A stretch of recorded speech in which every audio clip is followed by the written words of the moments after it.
Seamos honestos. Este fin de mes el agua nos llegó hasta el cuello y calma, no eres la única persona que se sintió así. Sin importar de cuánto sea tu quincena, los siguientes hábitos te ayudarán a nunca sentirte así de nuevo. Bienvenidos a Inversión para Mortales, el lugar donde yo, Marco Antonio Jiménez, les cuento información valiosa sobre ahorro, finanzas e inversión, con la misión autoimpuesta de generar riqueza y mostrarte cómo lo hago para que lo hagas tú también. Pero antes de comenzar, un buen expreso. Ahora sí, vivir día a día es un deporte para masoquistas, créemelo. Créeme que soy experto en ese deporte. Llevar cada peso al límite y tener las tarjetas a tope es algo que no ayuda absolutamente en nada. No permite que progresemos y tampoco permite vivir con tranquilidad.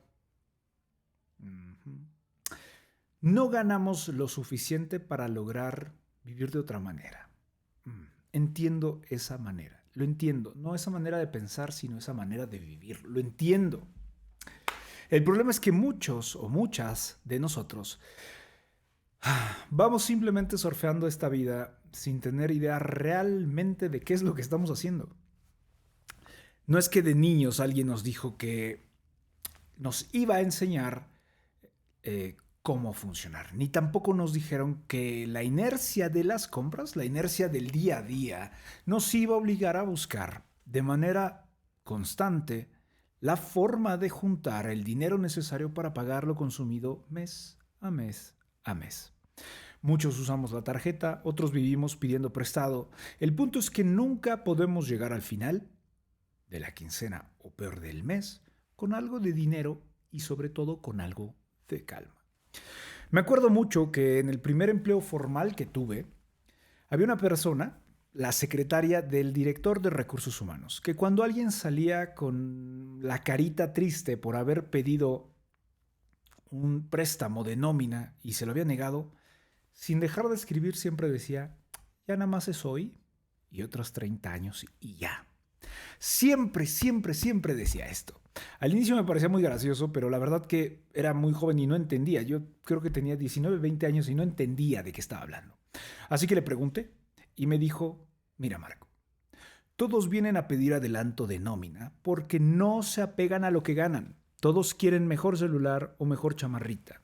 Siempre, siempre va a haber un mejor celular o mejores cosas. No importa lo que ganes, no importa qué cargo tengas. No podemos vivir gastando más de lo que nos da el sudor de nuestras frentes. Tenemos que aprender a diferenciar, y esto grábatelo, Marco. 50% para los gastos de estar vivos, 30% para caprichos y 20% para un guardadito. Sí o sí. Les juro que nunca se me va a olvidar ese comentario. Luego ya, con un poquito más de vida y con un poquito más de errores, me di cuenta que el primer hábito de la gente inteligente que no se endeuda es separar de forma adecuada con una regla de gastos. 50% va a ser nuestra primera categoría, que es inamovible. Ese dinero sirve para vivir, sirve para los gastos de existir, ya sea la renta, el internet, el agua, el transporte, la comida, la luz. En este punto hay bastantes juegos, ¿no? Por ejemplo, vivir en una casa donde la renta no sea mayor al 30% de nuestros ingresos. Ese es el tope, ¿vale? Hay algunos detalles para cada uno de estos rubros. Sin embargo, este tipo de forma también contempla otras categorías. Por ejemplo, los gustos o los gastos variables, los caprichos. Aquí el porcentaje va a ser un 30% para comenzar, pero con el paso de los meses, con el paso de la experiencia, vamos a poder o debemos intentar bajarlo al 20%. Aquí lo que buscamos es comprender en qué gastamos y cómo lo gastamos para poder ajustar y controlar las cosas que no tienen sentido que nos quiten dinero, ¿vale? Nada de suscripciones, nada de compras a meses, nada de cosas que no sepamos o realmente querramos. La tercera categoría de la que me hablaba esta persona era el guardadito. Aquí podemos comenzar con 5% y después subir al 20 o al 30% dependiendo de qué tan disciplinadas o comprometidos seamos. El guardadito no habla de otra cosa más que de dejar un dinero destinado al ahorro, sí o sí. Vivir dentro o mejor aún debajo de lo que podemos no es nada fácil. No es nada fácil, lo experimenté en carne propia y más por las expectativas que a veces se tienen. Pero tampoco vivir aparentando y preocupados por cómo vamos a lograr pagar lo que debemos es fácil.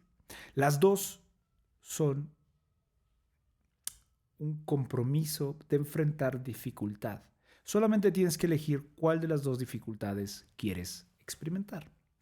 El segundo hábito de la gente que no se endeuda y que es bastante inteligente es tener salud.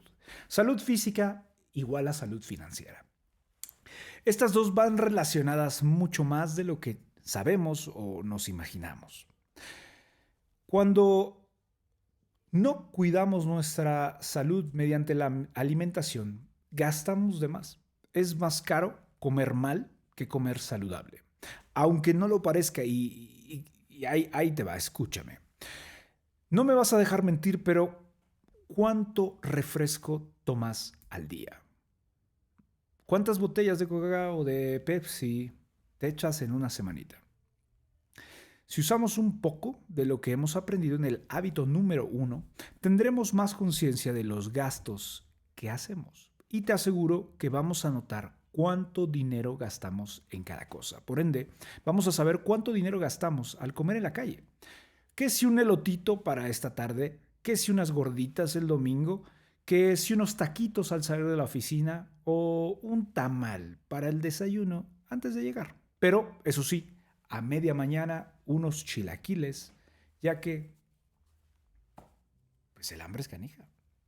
Es bien complicado tener un control de nuestro dinero si cada vez que podemos gastamos sin límite para alimentarnos. No solo es la comida fuera de casa lo que suele ser caro, sino también es menos sano. Así que después de gastar en alimentos que no nos hacían bien, vamos a gastar en medicamentos y en doctores. Así que sí, el segundo hábito de la gente inteligente que no se endeuda es comer sano, comer en casa. Comer una orden de taquitos te va a costar lo mismo que comprarte un corte de carne en el mercado y acompañarlo de verduras, y te lo prometo que vas a sentirte más saciada o más saciado, más lleno, más gratificante, más proteico y definitivamente más económico y muy probablemente más rico. Por último, el tercer hábito es el más importante. Acostúmbrate a revisar y evaluar siempre tus compras antes de realizarlas, pero siempre es siempre. Vas a usar las siguientes preguntas. ¿Realmente necesito esto? ¿Realmente me sentiré mejor en un par de semanas haciendo esta compra? ¿Tengo la capacidad 2 veces a 1 para comprarlo? Es decir, si cuesta 200 pesos, ¿tengo 400 pesos disponibles para gastarlos? ¿Puedo usar mejor ese dinero? ¿Hay alguna manera en la que lo pueda usar mejor? ¿O cuántos días de trabajo me va a costar este gustito? Usar estas 5 preguntas te va a dar 10 minutos extra de reflexión entre una compra impulsiva y una compra informada. Siempre, siempre, siempre hazlo. No importa la cantidad de la que estemos hablando. Tal vez ahorita piensas, Marco, ¿cómo voy a perder 10 minutos de mi tiempo afuera de las miches preguntándome esto antes de entrar a echarme una? Bueno, ahí es donde esto todavía es mucho más importante. Estos gastos pequeños que no tienen relevancia porque son chiquitos, al final del mes son los que más nos vacían la cartera. Definitivamente, estos 3 hábitos te van a volver, te lo prometo, te van a volver una persona más consciente. Y créeme, son características de todas las personas inteligentes que conozco que viven sin endeudarse. Hay un tip extra y también te va a ayudar. Este último hábito es buscar información sobre control de gastos, manejo de finanzas personales y aprender sobre esto puede ser accesible o sencillo. Puedes hacerlo desde un libro, puedes hacerlo desde tomar un curso o suscribirte a un podcast de ahorro, finanzas e inversión, así como inversión para mortales. Pero hay un montón de opciones allá afuera. Pon estos tips, estos hábitos en práctica cuanto antes y vuélvete una persona inteligente que jamás, pero jamás se va a endeudar. ¿Vale? Espero que esto realmente te ayude tanto como llevarlo a la práctica me ha ayudado a mí. Y nada, hasta aquí este video. Nos vemos en el siguiente y chao.